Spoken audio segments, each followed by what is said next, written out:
Hi guys, it's Holly here at Faces, and today I am with the lovely Miriam from Indigo Clinic. Miriam, thank you so much for coming on the podcast and speaking with me today. Thank you for having me. It's a pleasure to be part of it.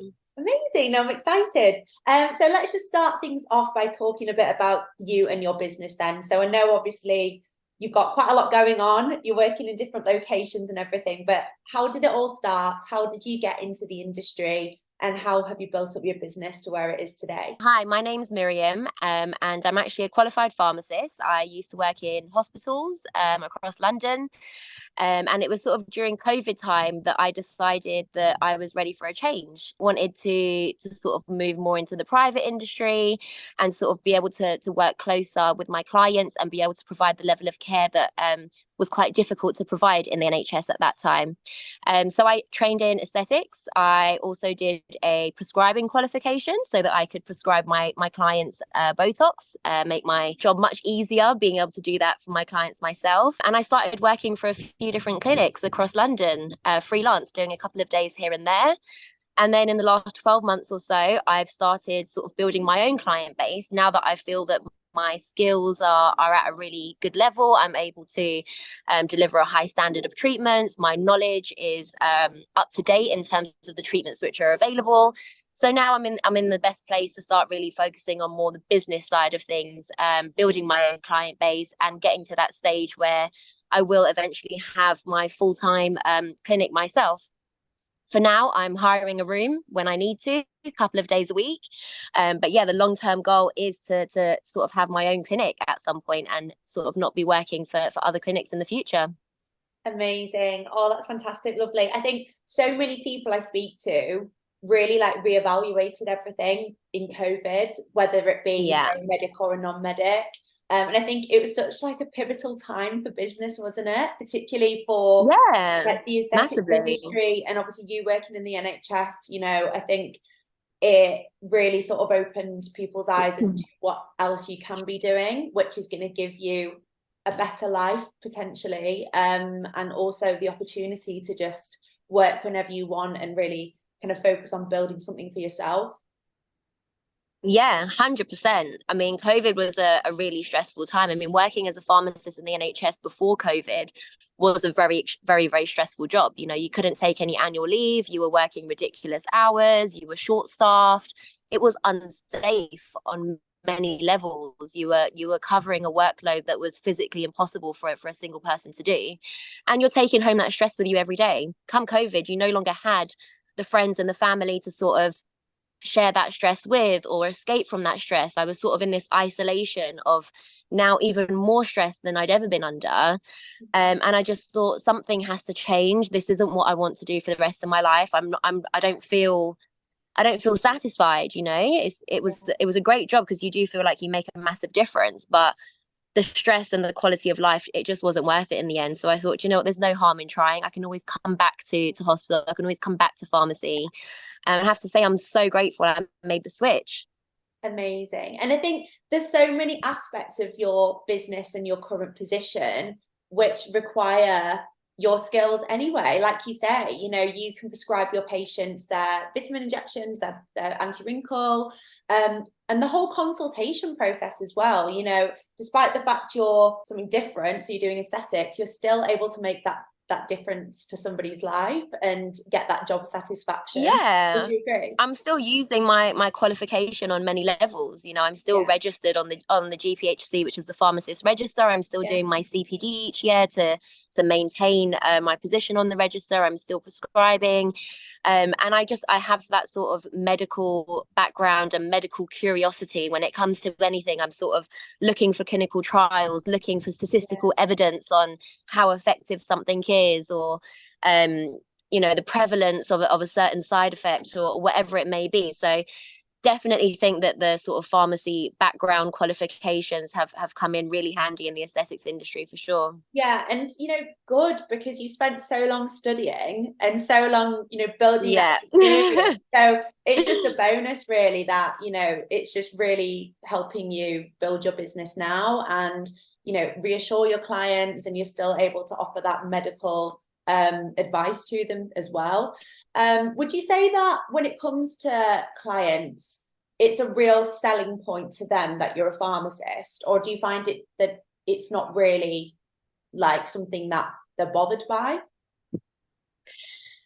You know what? I probably should sell it more to my clients that I am a pharmacist.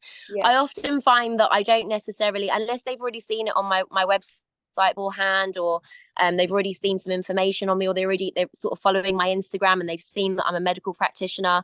Often when my clients come in, they won't sort of ask me about my training or my background, and sometimes I don't necessarily bring it up. And really, actually, on reflection, I probably should do that as part of my introduction. Yeah. Like, hi, I'm Miriam and I'm a qualified pharmacist, just sort of drop Yeah. it in there.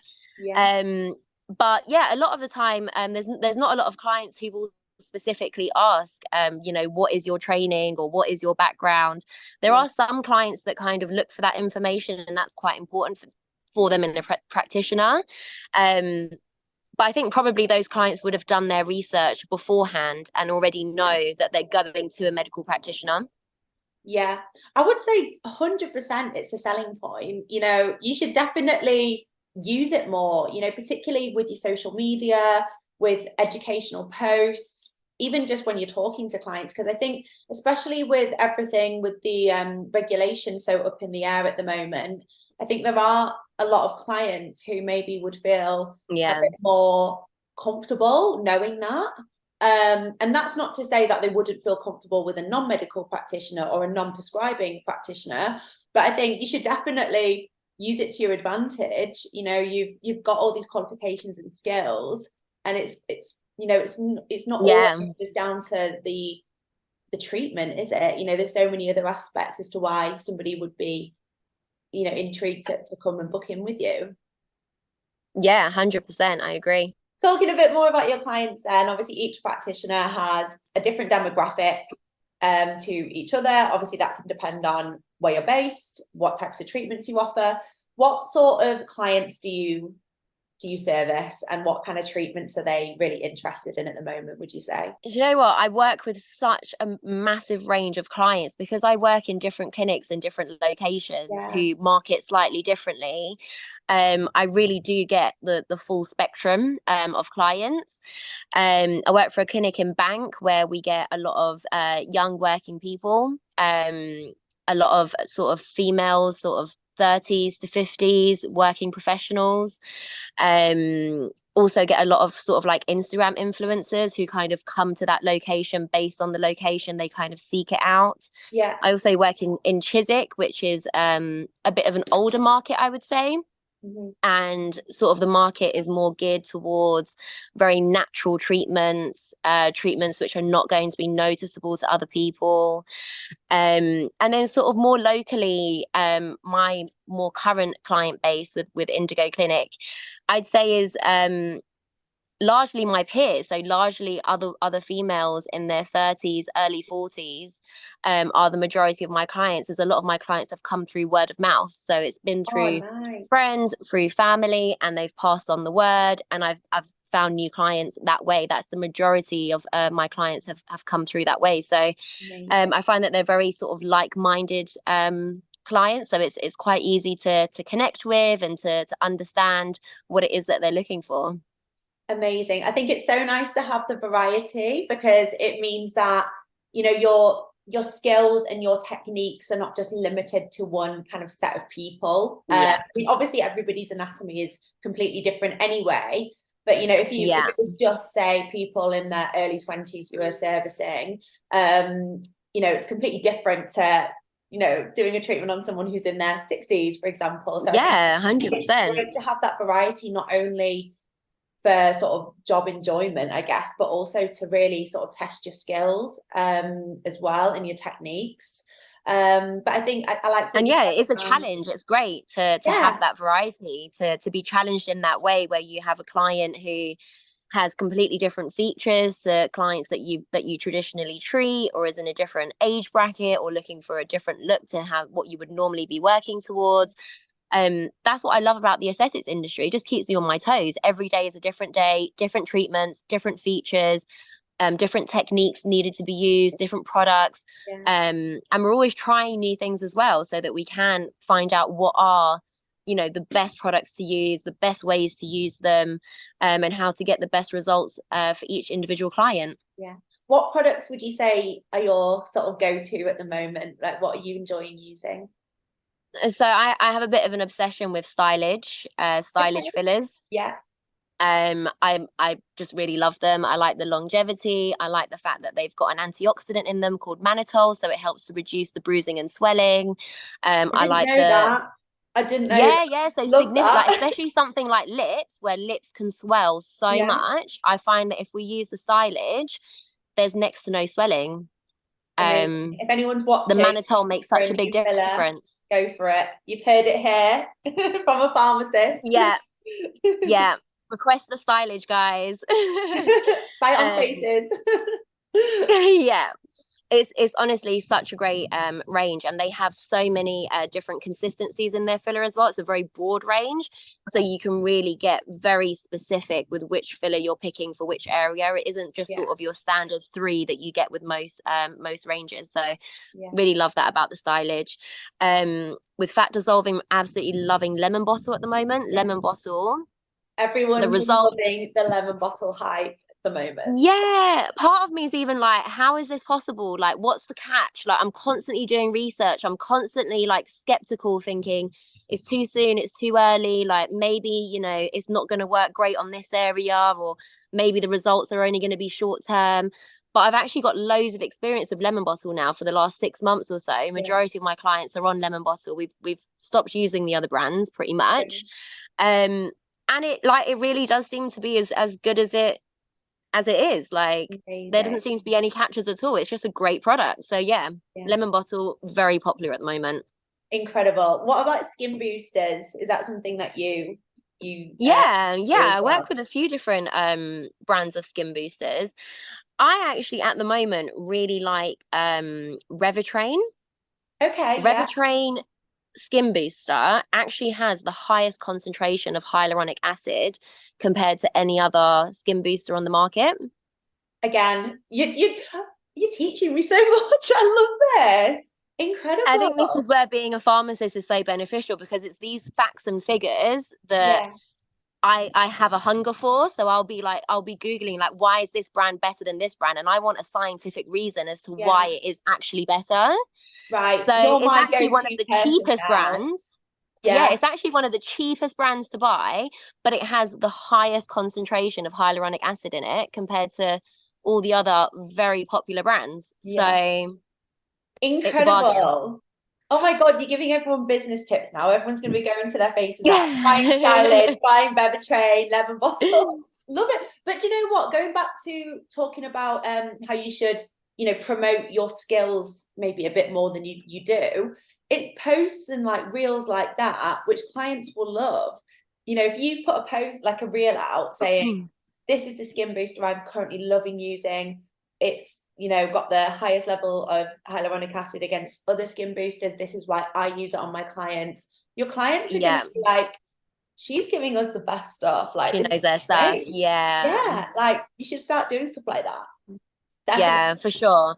I mean, I was literally, because my time was so taken up by working in these other clinics and being fully booked in these other clinics. It was more a case of just trying to sort of slot the people that I knew in the gaps that I had in my week. Yeah, Whereas now I'm trying to transition more to having 2 to 3 days a week, which are sort of reserved for my clients and working on my business. And this is yeah, where I've started with the social media quite recently, and I'm trying to sort of become a lot more regular and a lot more experienced with sort of uploading content, making the reels, etc. yeah. But this is one of the biggest things about aesthetics. There's one half of it, which is all the training and the skills and actually being good at what you do and being safe at what you do.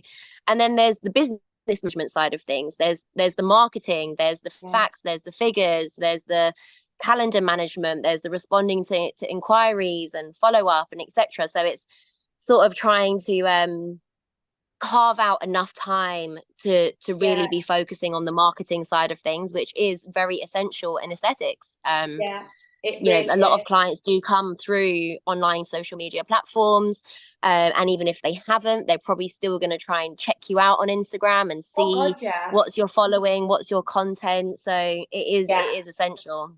definitely. And I think it's, I say this quite a lot on my podcast. It's something that a lot of people sort of don't really realize when they do their training, because I think a lot of students, particularly if they're like doing their full training into aesthetics, they're so focused on actually completing the qualification, doing the models on the day, actually just getting stuck in and started, that it's only when they qualify, it's like, okay, I need a business account. I need a software to run my business with. I need Yeah. to now become a social media manager as well. Like there's all these Yeah. different hats that you have to All wear these different as a hats. business Yeah. owner. And I think that's why a lot of people, when they're qualified, do feel very overwhelmed, because it's so much more than what you're sort of initially thinking it's going to be. So yeah, it's certainly something which is necessary, like you say, with this industry, because it's so social media focused. I Yeah. mean, everything is at the moment Essential. anyway, Yeah. but aesthetic certainly is. Just moving on to the Faces app then, Miriam. Obviously, you've used Faces for quite some time now. You're very much a loyal Faces user, so thank you. Do you want to just talk a little bit about how Faces has helped accelerate your business, particularly with the prescribing side of things as well, and what you love about it? I've literally been using the Faces app since day one of qualifying. My training academy actually recommended it as an online platform that was free to use, and I could store all my consent forms, and I have found it so useful. I mean, considering the alternative of having paper forms gives me anxiety even thinking about it, like storing all this paper, storing it safely, having it locked, having it in a filing system where you can find, I don't know, the third record of a client from 3 years ago potentially. It would have just all been too much. So absolutely love Faces for the consent forms, really handy. I've had to go back to them time and time again. When I have repeat clients, I'm forever opening their previous records so that I can see what it is that we did, what products we use, whether there was any issues, the before and after pictures. So yeah, the app is super useful. The last 6 months or so, I've actually started doing, I'd say, probably about 90% of my prescribing through Faces as well. I used to use a few different online pharmacies, but actually I've just found that using the Faces app is much quicker. As a prescriber, I can prescribe for other practitioners. They send through their prescription requests to me. I can review them. Takes me not more than 5 to 10 minutes, and then I can get the prescription sent back to the practitioner so that they can check out their prescription. So it's a nice little side earner, being able to sort of do the prescription side of things, but also just in terms of ordering stock for myself, I can do it very quickly whilst I'm in clinic, whilst I'm doing other bits through my phone. Don't need any pen and paper, written prescriptions and scanning or emails or posting the originals in the post. None of that. Super easy. Links all your consent forms as well to the prescription. So when I'm doing a prescription, I just select the client that I need to select and the details are automatically transferred. So yeah, just really easy to use, to be honest. And like I still find it like mind-boggling how this service is completely free. Everyone says that. Yeah, like it literally provides like everything you need and it's completely free. And now I'm a little bit more new to the whole sort of booking system and sort of getting clients through the Faces side of things. But I really like the fact that the company in general is sort of looking for new ways to help practitioners to make the app more comprehensive. So yeah, I'm really excited to kind of start tapping into those features a lot more. Amazing. Oh, thank you so much for all that feedback. I was like, this is perfect. But yeah, if anyone's watching and first of all isn't on Faces and you're a practitioner, you should just download it and start using it. Secondly, if you are looking for a prescriber, you can search Miriam on the search prescriber feature and you can connect with her. As you'll know, if you do use that feature, you can message directly as well, and she can help you with your prescriptions. And lastly, with the booking platform, I'll give you a call and go through that with you separately. But yeah, like you say, we are constantly developing the app. You know, that's why there's always loads of updates, because we're constantly trying to make it better, quicker, add features which are just going to help you in your business more. And you know, the reason why we launched the booking side of things, not only to make things easier for you guys and your clients, and easier to manage by way of, you know, a calendar system, but also to help you get clients. Because we were speaking to practitioners all the time who are like, oh my God, can't grow my client base, can't get clients in, can't do social media, I want to give up. So we were like, okay, we'll help you get clients. So that's why we have that there. Yeah. If anyone's not aware, clients can go to facesconsent.com. They can search for a clinic name or a treatment name and a location. And then all of the Faces verified clinics within that location who offer that treatment will come up, and they can book directly. So it's just a great way for free advertising for you guys, and also just easy, your clients can easily book. So yeah, just a little bit of insight into that. So moving on to regulation then. So obviously we have had a bit of information from the government regarding regulation. We've got the traffic light system which has been released, and the government are very much asking for feedback from everyone in terms of general thoughts on what should be happening, or what they think should come into play. What are your personal views, Miriam, on what's been announced so far? Well, I mean, I think for a long time, everyone's had concerns over the sort of general lack of regulation of the aesthetics industry, and lack of accountability as well. It's like we've just kind of had to accept that there's all these dodgy things going on, and there's not really much that anyone can really do about it. So I definitely welcome regulation of the practitioners, regulation of the premises. I don't necessarily I don't sort of strongly believe that medical practitioners should be the only ones who can do aesthetic treatments, or that they are necessarily always going to be better and safer at those treatments than non-medic practitioners. I think it really comes down to an individual basis. I've met non-medic practitioners who are more knowledgeable, and more sort of conscientious of their practice compared to, say, a medic practitioner. So I don't think you can really sort of blanket it completely. It's kind of on an individual basis, but I think regulation is only going to be beneficial. I know for me, I'm already trying to do everything as by CQC standards, which is not even a requirement. But coming from a hospital environment, I naturally work by CQC standards. It's been drilled into me my whole life. So I very much welcome regulation. I think it's only going to be beneficial for the industry, and it's going to be very beneficial for practitioners like myself who, you know, our treatments are priced at a certain place, a certain level, because of the standard of products that we're using, the standard of training that we've undergone, the standard of procedures that we are implementing. And it would be good to see those standards sort of, you know, it's not necessarily going to be the same across the board, but to have a minimum standard.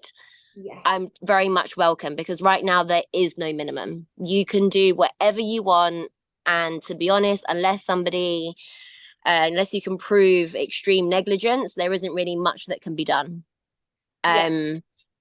So yeah, I'm very much welcome the regulations. I think it will benefit practitioners like myself who are already working to these standards. Yeah, exactly. I completely agree with what you've just said. And I think, you know, the whole point is to safeguard clients. That's why it's being brought in, because, you know, like you say, everyone can just kind of do what they want. Client safety is not always at the forefront of practitioners' priorities, which is what we know from seeing all sorts on social media. But I think you are also right in what you said on, you know, it shouldn't just be a medic and non-medic. You know, just because somebody's a medical professional, like you say, doesn't necessarily mean they're the best aesthetics practitioner. So I do Yeah. agree with that, definitely. And I think it's more about good and bad practice and highlighting that. Like you say, these are the requirements which are expected. If you don't hit these requirements, these will be the consequences. And right now they're the consequences, unless you are a medical professional where you've got your regulated body to, adhere to, Yeah. you can do what you want, which is crazy. But yeah, we'll definitely have another chat when the regulation does come in, whether it be 1 year, 5 years, 10 years time, who knows? Oh my God, yeah, these things Um, take so long for them to actually be implemented. So it could be a while, but I at least we're on know. the right road. Yeah, We're we've on track. actually had something, which is great. Yeah. But yeah, we'll definitely have another chat then and see where we are. And I cannot wait to see where your business goes in the next 12 months as well, because it sounds like you are like at a tipping point right now of just like smashing it, obviously just going through Indigo, which is incredible. And best of luck with everything, lovely. But thank you so much for coming on today. Absolutely loved speaking with you. Thank you so much. Have a lovely Take day. care, and you. Speak Bye. soon. Bye.